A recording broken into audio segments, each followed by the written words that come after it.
2 ways to keep your escrow silky smooth.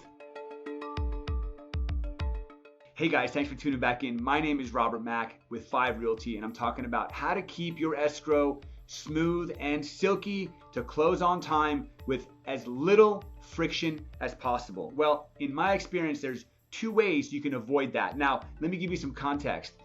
Robert, if I accept this buyer's offer, I don't want to deal with anything in escrow. I don't want to make any repairs. I don't want to offer any credits. I just want this to be a super simple, straightforward sale. Now, the one thing I will tell that seller is we can't make any guarantees. We can't control what the buyer does and doesn't do in escrow.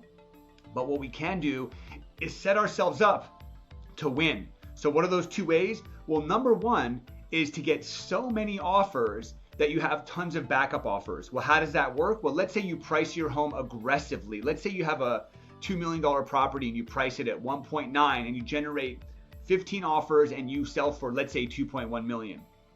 Let's say you accept 2.1 million, but you have 3 or 4 backup offers that are willing to pay maybe $25,000 to $50,000 less than that, right? And the buyer goes through and does their inspections and comes back and says, hey, you know what? This is wrong with the place and that's wrong with the place, and I want you to give me a credit, or I want you to make repairs upwards of $50,000, which that kind of stuff happens all the time. If you've got motivated backup buyers at or very close to that asking price, you can simply go back to the agent and say, listen, my seller has decided to sell this home as is. We're not going to be making any repairs or offering any credits. So if your buyer wants it, they'll have to buy it as is, or they can send in a cancellation. Now, you obviously wouldn't say that if you didn't have strong backup offers in place, at which point 9 times out of 10, the buyer that you've got on the line will say, you know what?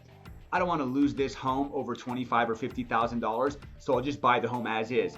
And you as a seller now were able to keep escrow silky smooth because you had backup offers you could leverage to keep that first buyer accountable. What's the second way, you ask? Well, the second way is to do a pre-listing home inspection. Most buyers will offer a number and then they'll count on their inspection to uncover unwanted surprises, at which point they'll look at those and say, I want the seller to make credits or repairs on this property, right? Well, if you do the home inspection, you don't give the buyer that ability to lean on a home inspection. So you do a pre-listing home inspection, you post it online with the MLS listing, and you disclose to any buyer that's interested, we are selling this home as is. Take a look at the home inspection and offer a number that you feel is fair based on the current condition, because the seller is not going to make any repairs or offer any credits. Now, again, although nothing is guaranteed and although a buyer can always ask for credits and repairs, even if you disclose the home is being sold as is, which is already built into the contract, the bottom line is if you do disclose up front, 9 times out of 10, you remove that friction when it comes to the home inspection, because the buyer may not even do their own home inspection because they're going to use the inspection you've provided.